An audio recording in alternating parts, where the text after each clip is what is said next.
বিরোধীরা দিশেহারা। আমাদের ভগবানগোলা এক ব্লকের যিনি এমএলএ হয়েছেন রেয়াত হোসেন সরকার, তার নেতৃত্বে আপনারা দেখছেন প্রত্যেক দিন কোনো না কোনো বুথ থেকে আমরা পঞ্চায়েতের সদস্য, কোনো জায়গায় পঞ্চায়েত সমিতি, আমরা অনবরত প্রত্যেক দিনই আমরা জয়েনিং করাচ্ছি। তাদের কোনো প্রলোভন নেই। মমতা বন্দ্যোপাধ্যায়ের উন্নয়ন, অভিষেক বন্দ্যোপাধ্যায়ের সেনাপতিত্বে তারা জয়েনিং গুলো করছে।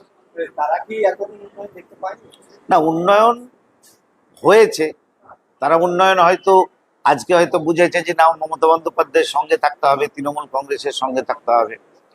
আগে হয়তো তারা সেই জিনিসটা বোঝেনি, কারণ তারা তো পদে পদে বুঝতে পারছে ভগবান বলে 8টা অঞ্চল, তার মধ্যে 2টো অঞ্চল বিরোধীরা পেয়েছে। সেই 2টো অঞ্চলে যে দুর্নীতি, আজকে গোটা ভগবান বলার মানুষ দেখছে 6টা অঞ্চল কত সুন্দরভাবে চলছে, 2টো অঞ্চল দুর্নীতিতে ভরে গেছে।